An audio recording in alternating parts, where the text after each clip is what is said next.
Hello, welcome to my channel. My name is Lizzie, and as you read from the title, I'm going to be watching the movie May. So I got the idea for this video because Vicky over at Nightmare Maven just did a video talking about her favorite gay icons in horror, and she brought up the movie May, which I have not seen.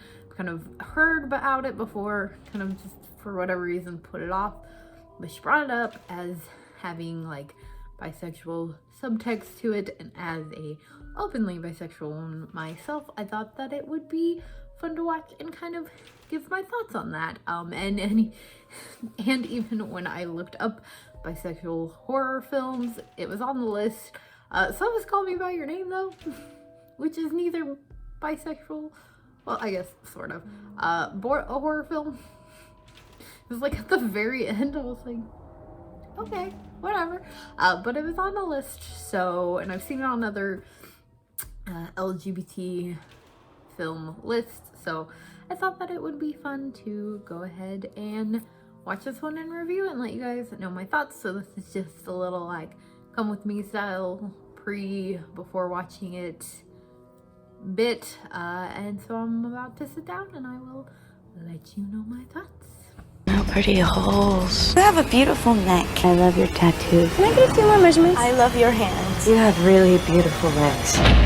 Okay, so I have finished with watching May, and I really liked this film. I definitely really enjoyed the concept of it. If you don't know what this film is about, I guess I'll get into that a little bit, but it follows this character, May, who in the beginning of the film we're following her as a child. She has this very dramatic lazy eye, which leads her extremely narcissistic mother to mistreat her. She forces her to wear an eye patch to cover it up. She basically forces her into this world of not fitting in and not having any friends, except for this doll that her mother gave her, that her mother has made. And then it flashes forward to her as an adult, and she's definitely very isolated, keeps to herself, it's quite an odd character, to say the least. The reason why I really decided to watch this film, like I talked about in the beginning, this film is viewed as being a queer film. It's viewed as a bisexual or fluid character. In the context of this movie, she has relationships with both men and women. Well, one man and one woman, really, in the span of like a short amount of time, and they are, as far as we know, her only first experiences that she's had with anyone, physically or romantically. And because of her odd behavior, it ends up kind of pushing these characters away, especially the male character. The female character, who is actually played by Anna Faris, which I thought was also really cool because she is an openly bisexual actress, so I thought it was really cool that she was in this. But the male character definitely gets more scared off by her. Anna Faris's character is even more kind of drawn in by it, but she is not someone who's really looking for commitment, which is what May is hoping for and kind of looking to find. So that causes issues within their relationship, and it's very interesting the fact that her relationship with both of these characters is so different, because I mean, you can get different things out of different relationships with different people, no matter gender or anything. One thing that I thought was definitely interesting that May herself even points out at one point when she starts getting really comfortable with the Adam character and showing her weirder side, and he starts to back off. The first thought that popped in my head was,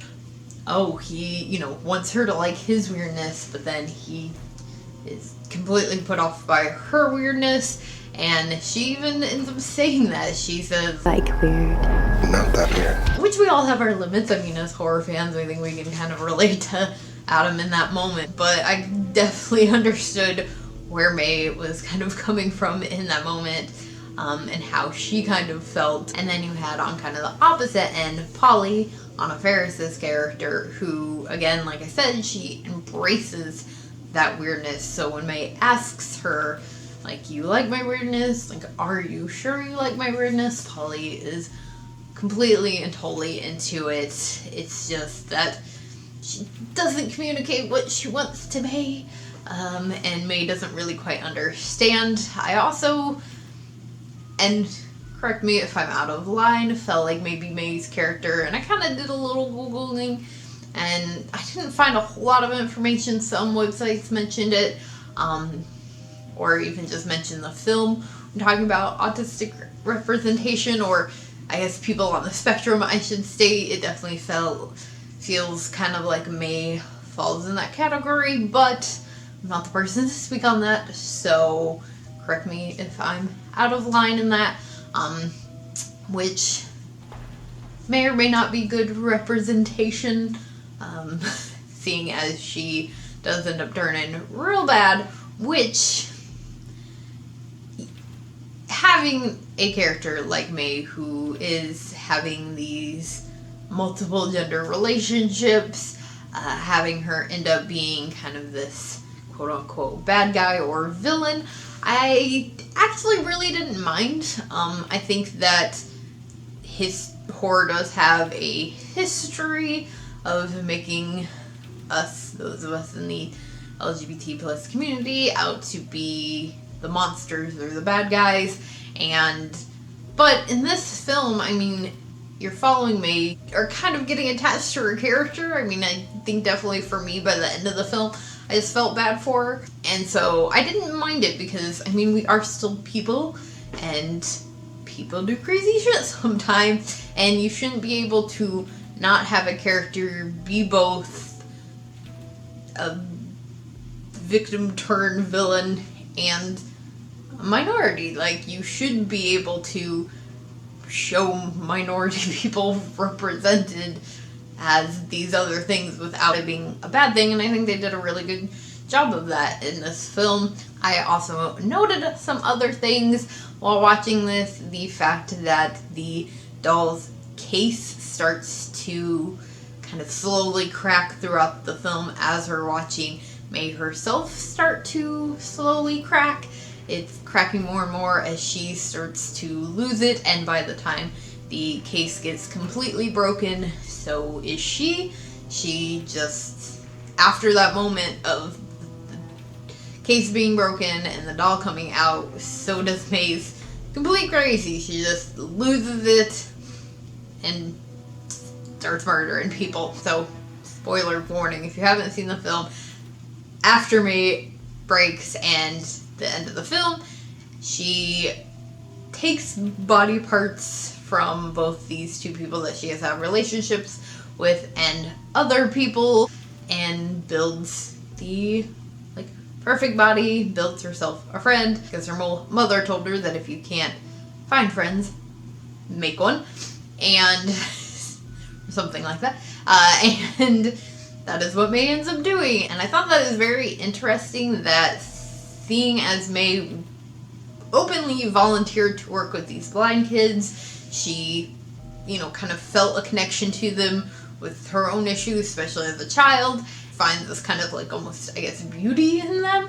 But when building this perfect body, she puts such an importance on it being able to see her. I thought kind of contrasts with that, and she puts such an importance on that it leads her to taking out one of her own eyes. But what I also found very interesting there is that she gives it her bad eye instead of her perfect one, which, given the fact that this is supposed to be her using these perfect body parts to build this perfect friend, was an odd, and I keep saying the word interesting, but it was an interesting choice. And I mean, I don't know really, I guess, what this is about her, about the film, but just something that I noticed. Also, another thing that I noted was a moment within the film where May's, I guess, contacts are starting to bother her, so she starts scratching at her eyes, and everything starts to go red on the screen while she's doing that, which just adds to the fact that we are seeing all of these things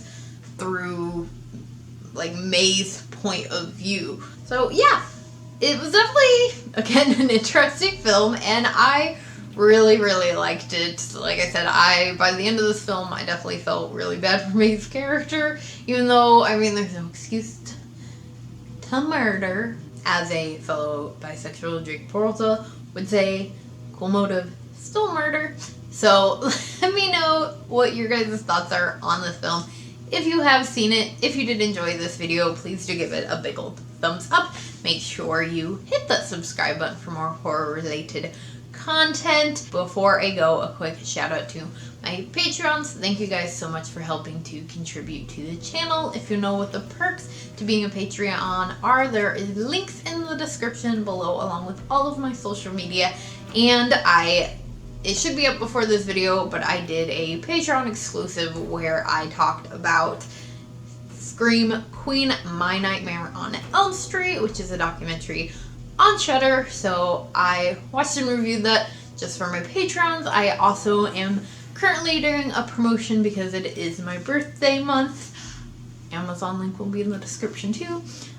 But I am doing a promotion over there, so if you join $2 and up, you get one of these custom Carnage Candy stickers, as well as your name and any username information you want in a description, in a shout out post at the end of the month. So go on over there and check that out if any of that sounds interesting, and I'll see you guys again later with another video.